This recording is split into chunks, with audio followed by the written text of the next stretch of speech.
Hello dear, मैं आज start करने जा रहा हूँ मैट्रिसेस के मल्टीप्लिकेशन के बारे में। ये आपका 4th लेक्चर है। थोड़ा इसके बारे में हम डिटेल जानकारी लेते हैं। ओके, सबसे पहले हम बात करते हैं मैट्रिसेस के बारे में। टॉपिक का नाम क्या है? मैट्रिसेस। इस मैट्रिसेस में सबसे पहले हम आज पॉइंट बात करेंगे मल्टीप्लिकेशन के बारे में। किसके बारे में? मल्टीप्लिकेशन। ओके, इस मल्टीप्लिकेशन के बारे में हमको जानकारी आज लेना अच्छे से, आप लोग ध्यान से समझिएगा। सबसे पहले हम करेंगे क्या, अगर हमने सपोज कर लिया,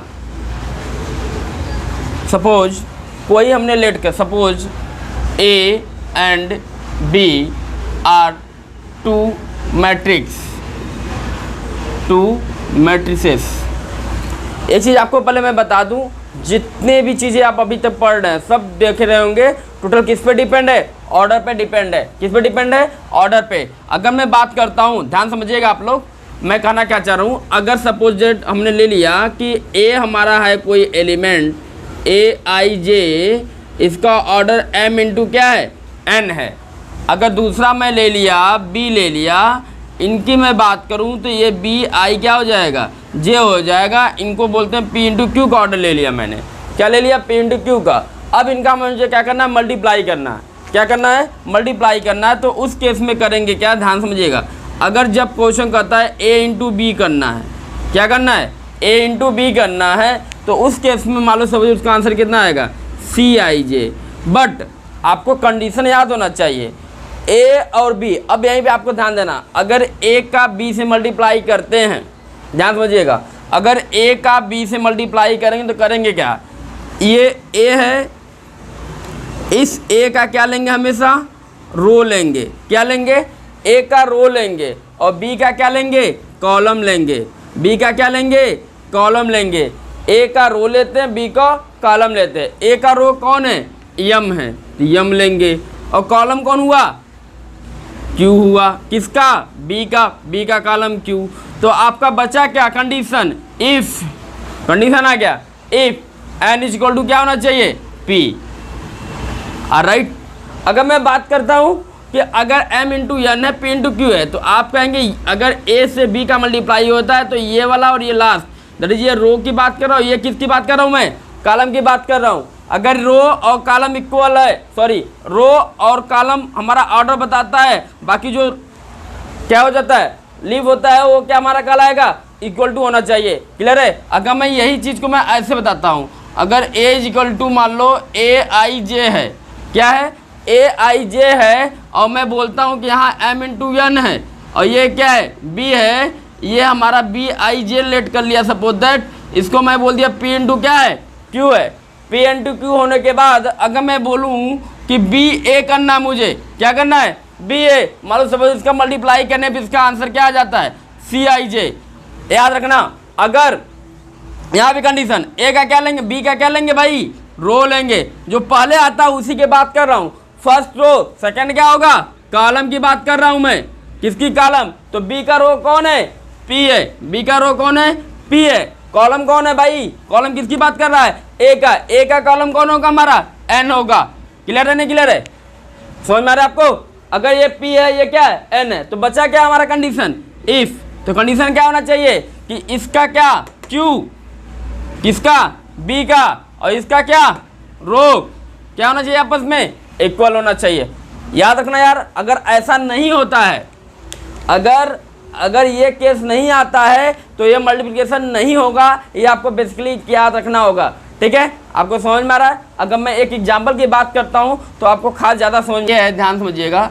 अगर suppose that A is equal to मैंने ले लिया 1 2 ले लिया, इसका ऑर्डर कितना है भाई? 2 इंटू 1 का है। कितना है? 2 इंटू 1 का है। नेक्स्ट मैंने b ले लिया। क्या ले लिया? b 1 मैंने ले लिया, मतलब सपोज दैट 4 और कितना ले लिया? 5। इसका ऑर्डर कितना है? 1 इंटू 2 का है। ओके, या मैंने एक चीज़ और बढ़ा सकते हैं, इसमें डाउट नहीं है। 1 इंटू यहाँ ले लिया, 5 भी ले लिया। क्या ले लिया? 5 हो गया, यहाँ हो गया 3 ले लिया।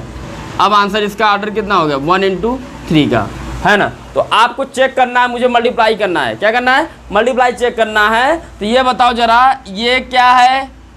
2 इंटू 1, ये क्या है 1 इंटू 3। मुझे चेक करना है पहले, सबसे पहले ये आप चेक किया करो। अगर मुझे ए बी निकालना है, क्या निकालना है, ए बी निकालना है। अगर मुझे ए बी निकालना है, ए बी मतलब ए इंटू बी निकालना है, तो ए इंटू बी निकालने के लिए सबसे पहले तरीका है, ए का क्या देखेंगे, ए का क्या लेंगे, रो लेंगे। क्या लेंगे, रो क्या है हमारा 2। बी का क्या लेंगे, कॉलम कितना है हमारा 3। और बच्चा क्या, ये और ये दोनों इक्वल है कि नहीं, हाँ ये दोनों इक्वल है तो पॉसिबिलिटी है। क्लियर है नहीं क्लियर है, तो हमने चेक कर लिया, तो मुझे ए बी निकालना है। क्या निकालना है, ए बी।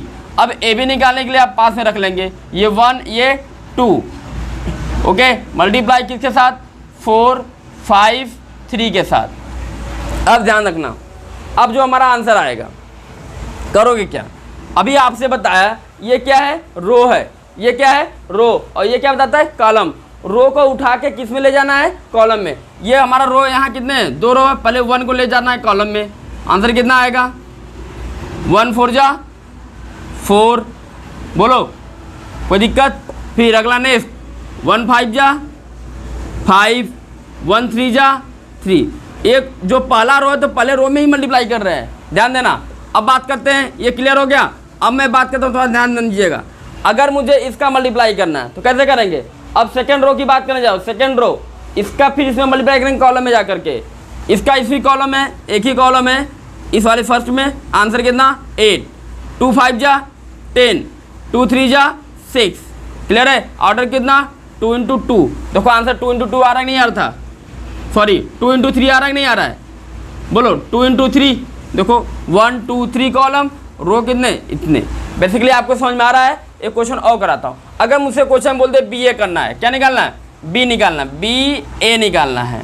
अब बी ए निकालो कैसे भाई, चलो बी ए निकालने के लिए बी का क्या लेंगे, रो लेंगे। बी का रो कौन है भाई, 1 है। बी का रो कौन है, 1 है।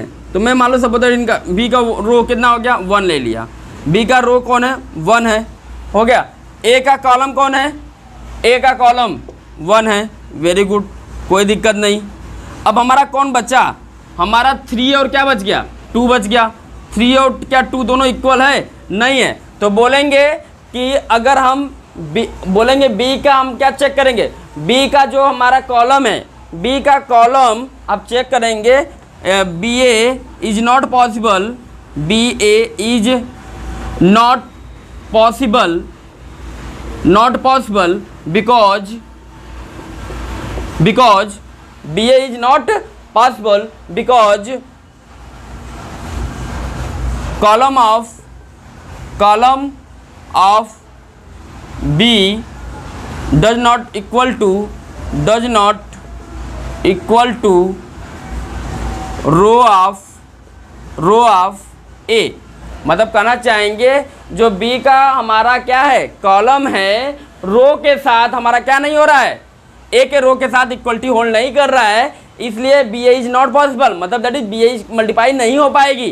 क्लियर है नहीं क्लियर है। मैं नेक्स्ट एग्जांपल की बात करता हूँ, ध्यान से समझिए। अब मैं बात करने जा रहा हूँ एक क्वेश्चन को लेकर के, इस क्वेश्चन, तो ये क्वेश्चन के बारे में ध्यान समझिएगा। मुझे ए बी निकालना है, क्या निकालना है, ए बी निकालना है। ए बी निकालने का सबसे आसान तरीका होता है, ध्यान समझिएगा, मैंने बताया था पहले ही। पहले ए बी निकालने के चेक करो कि पॉसिबिलिटी है कि नहीं। ए का ऑर्डर कितना है भाई, 3 इंटू 3 का है। इसका ऑर्डर कितना है, 3 इंटू 2 का है ना। ए बी निकालना है। ए बी निकालने के ए का रो लेंगे, रो ले लिए। बी का क्या लेंगे, कॉलम लेंगे। क्या दोनों इक्वल है, हाँ दोनों इक्वल है, दैट इज पॉसिबिलिटी है। तो हम कैसे मल्टीप्लाई करेंगे, ध्यान देना। अगर ये देखो 0 है, ये 1 है, ये 2 है, ये 1 है, 2 है, 3 है, 2 3 4।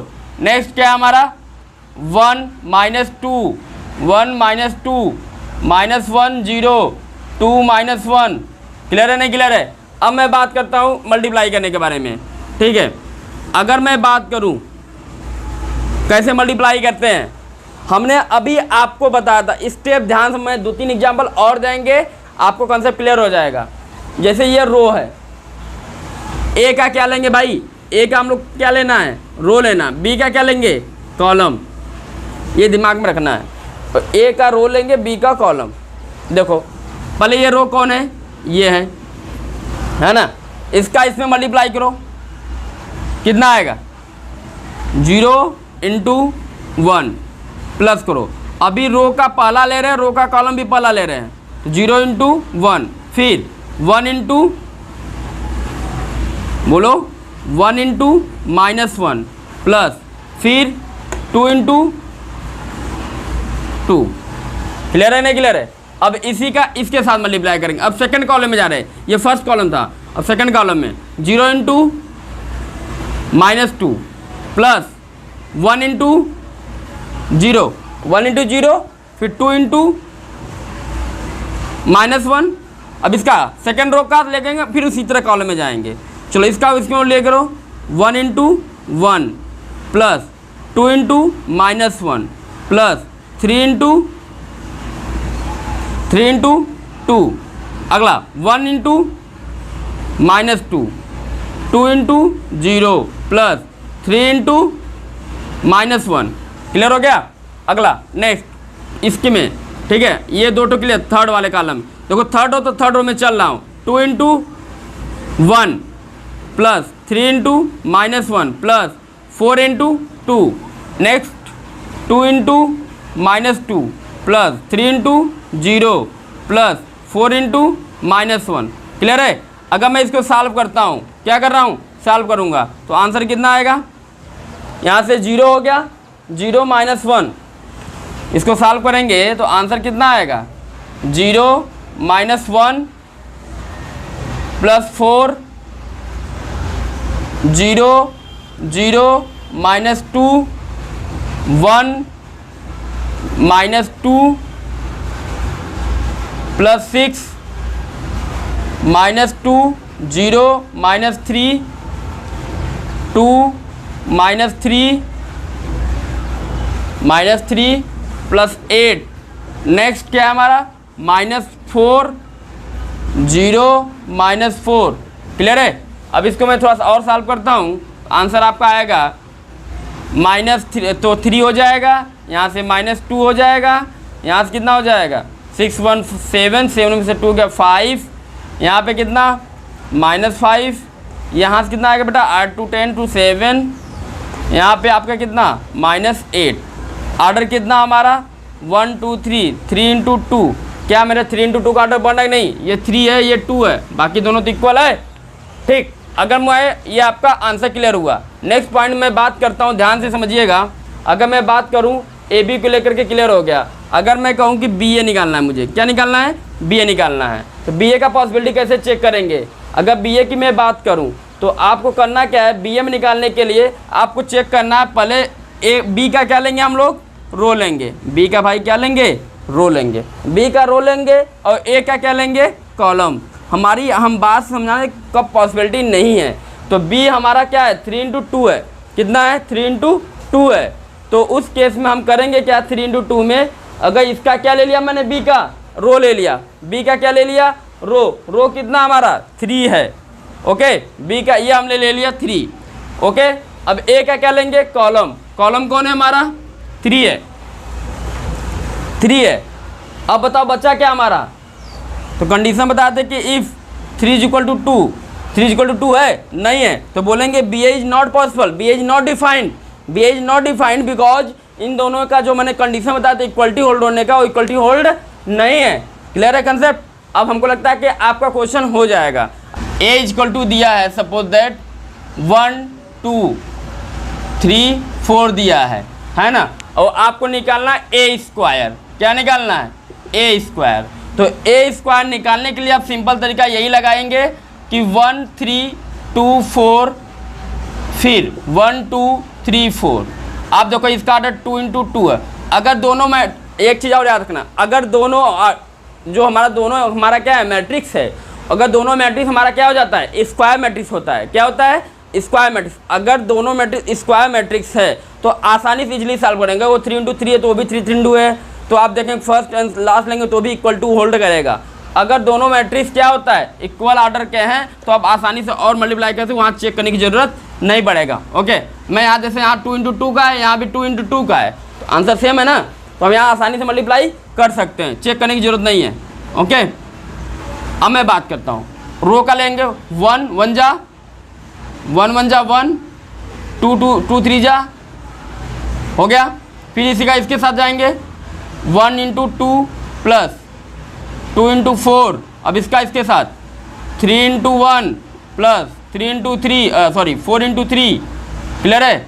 फिर 3 × 2, फिर 4 × 4, क्लियर है। ये हमारा आंसर आ गया। आंसर कितना आया 1 1 जा 1 plus 6, 2 plus 8, 3 plus 12, 6 plus 16, answer कितना 7 10 15 22, दैट इज आंसर, क्लियर। इसका ऑर्डर कितना था 2 × 2, ये भी 2 × 2, ये भी 2 × 2, तो भी आंसर क्या आएगा 2 × 2। याद रखना हम यहाँ कहना चाह रहे हैं, कंडीशन है इफ़ अगर हम चेक करें ए का आंसर AIJ, अगर यहाँ मान लो सपोज दैट M × N है और जो B है वो हमारा क्या है B है BIJ, उसका भी आर्डर M × N है। हम कहना चाह रहे हैं कि अगर सपोज दैट ये A है, इसका ऑर्डर M × N है और B का ऑर्डर भी क्या है M × N है, तो उस केस में हम कहेंगे क्या, बोलेंगे कि जो AB का मल्टीप्लाई आएगा उसका भी आंसर क्या ऑर्डर क्या होगा M × N। अगर BA है तो भी उसका ऑर्डर क्या आएगा M × N आएगा। बट याद रखना जो हमारा AB होता है वो BA के इक्वल डिफाइंड नहीं होता है। किसी एक केस में सिर्फ पॉसिबिलिटी होता है जब यूनिट मैट्रिक्स आता है, तो मैं वहाँ बताऊँगा। बाकी इस केस में पॉसिबिलिटी होल्ड नहीं करता है BA = AB। मैं कहा कि A = हमारे पास सपोज दैट 1 1 0 0 1 है, सपोज दैट इसको हम लोग बोलते हैं क्या, यूनिट मैट्रिक्स बोलते हैं। क्या बोलते हैं यूनिट मैट्रिक्स, याद है ना, जिसको I से भी नोट करते हैं। किससे I से, ओके। हम इसको I भी नोट कर सकते हैं। अब ज़रा सोचो अगर मैं कहा I A का स्क्वायर कर दो, क्या कर दो A का स्क्वायर, चलो भाई A का स्क्वायर करते हैं, ओके। तो यहाँ 1 0 0 1, फिर 1 0 0 1, मल्टीप्लाई करो भाई A² का कितना आएगा 1 1 1 जा 1, 0 1 जा 0, कोई मतलब नहीं है, ठीक।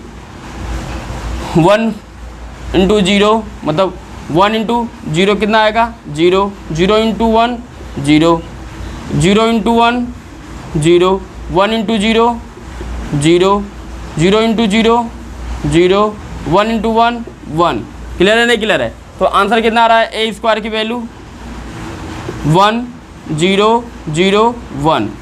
क्या आपको कुछ समझ में आ रहा है कि A² करने पर भी आंसर कितना आ रहा है, सेम आ रहा है। तो अगर हम आपसे क्वेश्चन पूछें कि A² = कितना आ रहा है, A² = इतना सेम आंसर आ रहा है, तो इसको हम बोल सकते हैं 1 0 0 1 है जो इसको A है ना।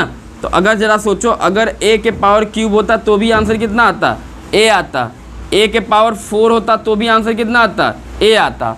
तो आपको यह कंसेप्ट क्लियर हो गया क्या कि अगर क्वेश्चन दिया हुआ है, ठीक है, अगर ये यूनिट मैट्रिक्स है तो उसका आंसर याद रखना इफ़, यहाँ पे कंसेप्ट क्लियर कर लेना, if A is unit matrix then A² A⁴ that is, यदि हम बात करें A⁴n की वैल्यू भी क्या आएगी A। इसका नाम भी है पोटेंट मैट्रिक्स बोलते हैं, आइडोपोटेंट मैट्रिक्स। इसका क्वेश्चन कहता है अगर किसी भी, हम तो यूनिट मैट्रिक्स दिया हूँ, अदर बंदा भी अगर किसी भी का स्क्वायर के पावर कितना भी उसका सेम आता है तो उसको क्या बोलते हैं आइडोपोटेंट मैट्रिक्स बोलते हैं। क्या बोलते हैं आइडोपोटेंट मैट्रिक्स बोलते हैं, क्लियर है। अगर मैं बात करता हूँ नेक्स्ट पॉइंट के बारे में, ध्यान समझिएगा, क्लियर करिएगा अच्छे से। अगर मैंने कह दिया A = 1 0 0 2 है, क्लियर है। अब इसका मैं थोड़ा करता हूँ, A² करेंगे तो आंसर कितना 1 0 0 2 है ना। तो इसका मल्टीप्लाई करने जा रहे 1 0 0 2 से, मल्टीप्लाई करो भाई, हम डायरेक्ट साल को नहीं जा रहे, 1 1 जा 1 0 0 हो जाता, कोई मतलब नहीं, फिर इसी का 1 0 हो गया 0, यहाँ कर लेता हूँ, प्रॉब्लम हो जाएगा आप लोग को।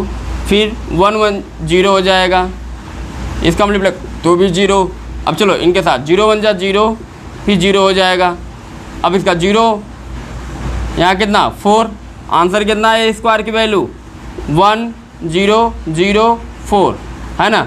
अगर एक चीज़ और बताओ, अगर मुझे ए क्यूब निकालना है, क्या निकालना है ए क्यूब, ए क्यूब को क्या लिखेंगे ए स्क्वायर इंटू ए लिखेंगे, A square into A cube. तो बताओ A cube is equal to A square की वैल्यू तो आपने निकाल लिया 1 0 0 4, आंसर कितना फिर 1 0 0 2, है ना। इसके साथ मल्टीप्लाई करने जा रहे हैं। फिर नेक्स्ट ध्यान देना 1 1 जा 1, क्लियर है, बाकी 0 हो गया, क्या हो गया 0। फिर इसके बाद 1 0 0 0, इनका मल्टीप्लाई करो 0 0, फिर 4 2 जा 8 हो गया, कितना हो गया 8 हो गया। अब मुझे एक बात बताओ, फिर आंसर कितना आ रहा है 1 0 0 8। एक बात बताओ, क्या इसको आप ऐसे लिख सकते हो 1 0 0 2 का क्यूब, बोलो इसको क्या लिखोगे 1 0 0 2 का स्क्वायर, क्लियर है नहीं क्लियर है, कोई दिक्कत। तो उस केस में आप मुझे बताएंगे कि सर अगर हम देखें कि a का अगर मैं देखूं जैसे a इक्वल टू दिया है 1 0 0 2 दिया है ना, तो याद रखना a स्क्वायर करने पे इसका पावर बढ़ जाएगा, तो बोलेंगे 1 स्क्वायर 0 0 2 स्क्वायर, क्लियर है। अगर a क्यूब का है तो क्या करेंगे 1 क्यूब 0 0 2 क्यूब, क्लियर है। अगर मुझसे कहे पूछे a पावर 4 तो इसका आंसर क्या होगा 1 to the power 4 0 0 to the power 4। तो आपको एक रिजल्ट मिलता है, उस रिजल्ट को भी ध्यान से समझिएगा। रिजल्ट आपका ये है, क्लियर करिएगा अच्छे से, कि अगर a to the power n है, ठीक है, अगर a इजकल टू कोई हमारा a है 0 0 0 b c है, कोई चीज़ है, ध्यान समझिएगा, अगर 0 0 c है, ठीक है, और तो आपसे कोई क्वेश्चन पूछे इसका आंसर क्या होगा a to the power n का, तो आप आंसर डायरेक्टली बता दिए a to the power n 0 0 0, b to the power n 0 0 0, c to the power n, clear है। अगर मैं बात करूँ तो कल आपको एक चीज़ और समझाया था नेक्स्ट प्रीवियस लेक्चर में, कि अगर मैं बात करूँ a इजकल टू डायगोनल, क्या चीज़ डायगोनल a b c है, तो a to the power n का डायगोनल क्या हो जाएगा a to the power n, b to the power n, c to the power क्या हो जाएगा n। हमको लगता है आपको ये कंसेप्ट क्लियर हो गया। आज हम सिर्फ बताए थे मल्टीप्लिकेशन के बारे में, नेक्स्ट लेक्चर में मैंने आपको मल्टीप्लिकेशन के कुछ इंपॉर्टेंट कंसेप्ट होते हैं, जैसे आपको बताऊंगा आर्बिट्रेरी मैट्रिक्स क्या होता है, नील पोटेंट मैट्रिक्स क्या होता है, इसके बारे में नेक्स्ट लेक्चर बताएंगे। ये आपका एनसीईआरटी लेवल का क्वेश्चन था, मैंने ये भी करवा दिया। Okay, best of luck.